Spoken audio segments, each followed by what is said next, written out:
At 6:44 in the morning on December 4, 2024, a masked man stepped out from behind a parked car on a Manhattan sidewalk. He had been standing there silently for 6 minutes, waiting. When a man in a business suit walked past, the masked figure raised a gun and fired twice, once in the back, once in the leg. Then he calmly walked away, hopped on a bicycle, and disappeared into Central Park as the city around him continued to wake up. The victim was Brian Thompson, the 50-year-old CEO of United Healthcare, the largest health insurance company in the United States. He was on his way to his company's annual investor conference. He was pronounced dead at the hospital shortly after. Within hours, as news of the shooting spread across the internet, something almost unprecedented happened. Millions of Americans did not express grief. They expressed relief, satisfaction, and in some corners of the internet, outright celebration. The shell casings left at the scene told part of the story. Engraved on them were 3 words: delay, deny, depose. This case, unlike almost any other in modern American history, forced an entire nation to confront not just who pulled the trigger, but why, and whether the system that was shot at had it coming. This is the story of the killing of Brian Thompson, and the man accused of doing it.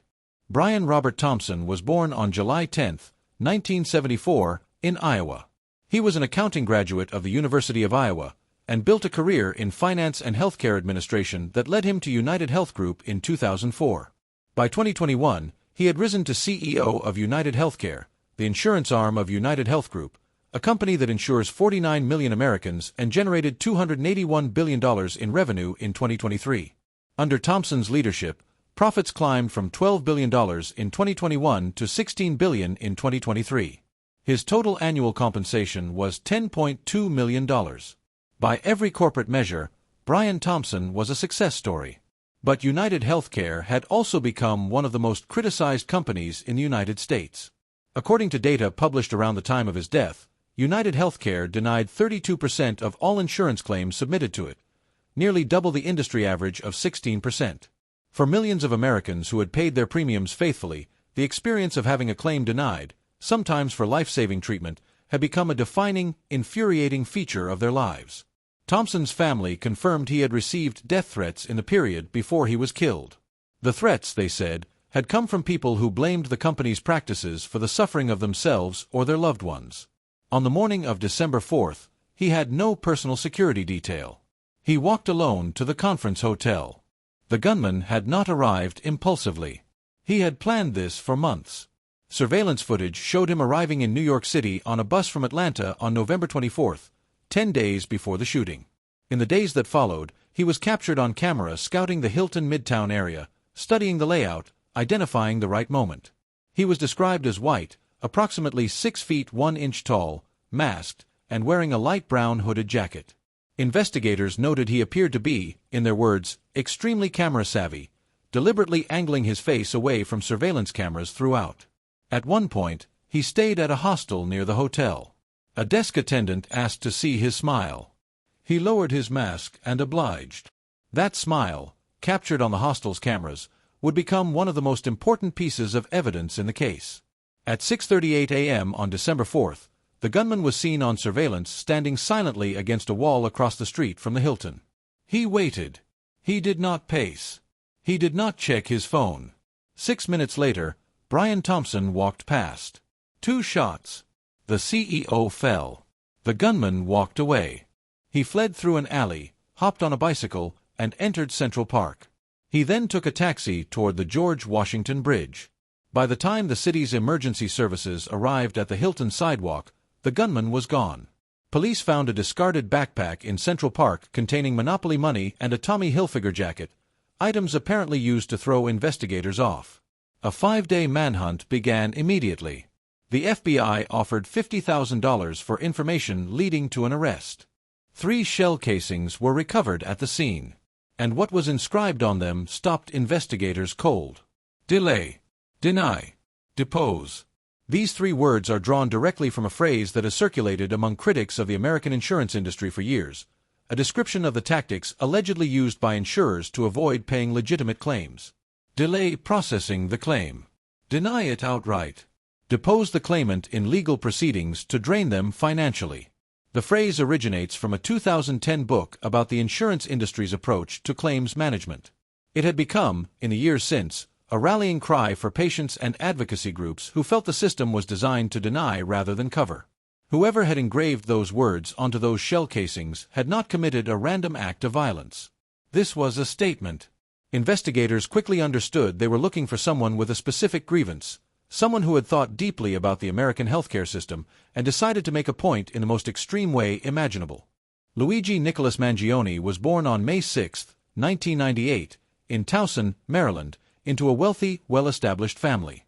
His grandfather had built a real estate empire in the Baltimore area. Luigi was, by every early indication, the golden child of a golden family. He graduated from a prestigious private high school as valedictorian. He then attended the University of Pennsylvania, one of America's most elite Ivy League institutions, earning both a bachelor's and a master's degree in engineering. He was involved in robotics research at Johns Hopkins. He worked as a summer counselor in Stanford's artificial intelligence program for high school students. He was, colleagues and professors said, exceptionally bright. After university, he took a well-paying job as a data engineer at TrueCar. He worked remotely. He traveled. By his own description to friends, he had it all and found it empty. In February 2023, he quit his job. He told a former classmate that data engineering was mind-numbingly boring and that he wanted to spend more time reading and doing yoga. He spent time in Hawaii, Japan, and various parts of Asia. Acquaintances from this period described him as philosophical, intellectually restless, and increasingly preoccupied with his physical condition. Mangione had a serious spinal condition, a degenerative back problem that had caused him significant pain for years and had reportedly shaped how he viewed the healthcare system and his own vulnerability within it. In November 2024, just weeks before the shooting, his mother filed a missing persons report in San Francisco, where she believed his former employer was based. She had lost contact with him. She did not know where he was. He was on a bus to New York City. When Luigi Mangione was arrested, he was carrying a backpack. Inside that backpack, investigators found a 3D printed 9mm handgun, a 3D printed suppressor, a fake New Jersey driver's license in the name Mark Rosario, the same alias he had used to check into the Manhattan hostel, a Greyhound bus ticket to Pittsburgh under yet another alias, Sam Dawson, a to-do checklist that included entries for buying USB drives and a digital camera at Best Buy, and a survival kit. But the most damning item in that backpack was a red notebook. Prosecutors allege that the notebook served as Mangione's planning diary, a record of his thoughts, his anger, and ultimately his intentions in the months leading up to the shooting. In one entry allegedly written in August 2024, Mangione wrote about the impulse to fight back against what he called the deadly, greed-fueled health insurance cartel. He asked himself whether the answer was to bomb the headquarters of a company. He concluded no, that would be terrorism, and would be framed as the irrational anger of someone who simply got sick and took out their frustration. In another entry allegedly written in October 2024, just weeks before the shooting, he pitched an idea. Someone, he wrote, should target a CEO at what he called an annual parasitic bean counter convention. United Healthcare's annual investor conference was scheduled for December 4, 2024, at the New York Hilton Midtown. 4 or 5 days after the shooting, Luigi Mangione was somewhere in Pennsylvania. Police knew he had fled New York. They believed he was hiding. On the morning of December 9th, a McDonald's employee in Altoona, Pennsylvania, a small city about 280 miles west of New York City, made a phone call to police. A customer sitting inside the restaurant, eating, was wearing a mask indoors. And he looked, the caller said, remarkably like the suspect whose images the NYPD had been circulating nationally for days. One detail stood out in the surveillance photos investigators had released: the suspect's eyebrows, distinctive, prominent, visible even above the mask. Officers arrived and approached Mangione calmly. They asked him if he had recently visited New York City.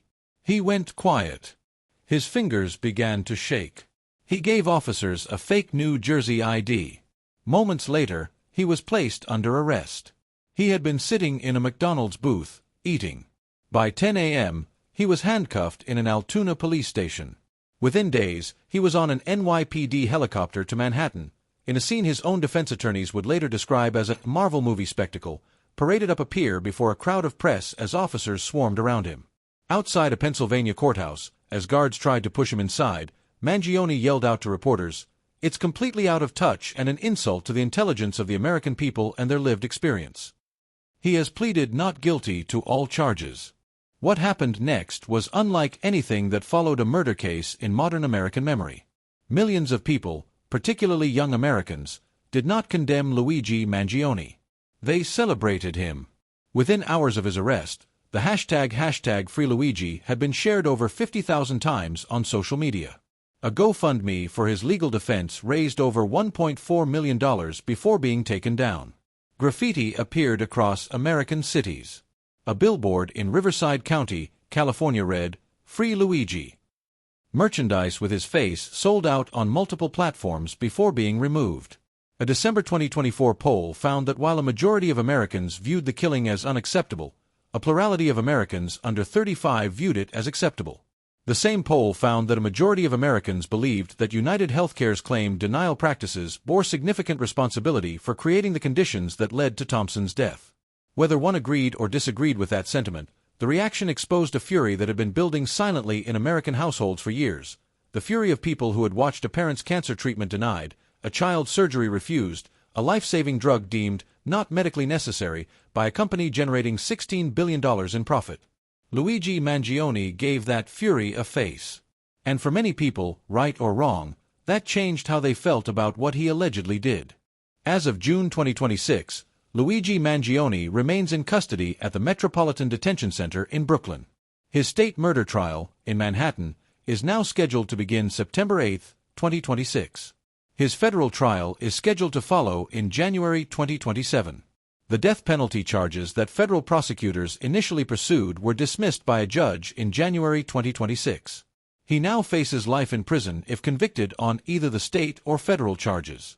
Key evidence, the 3D printed gun and the red notebook, was ruled admissible by the state judge in May 2026, over strong defense objections. Legal experts have described those two pieces of evidence as the most damning the prosecution possesses. His defense team is expected to challenge the investigation's conduct, the legality of his arrest, and the fairness of two simultaneous trials. Brian Thompson's wife, Paulette, and their two sons continue to grieve in Minnesota. Brian Thompson was 50 years old.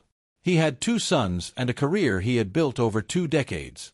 Whatever one thinks of the company he led or the industry he represented, he was a human being.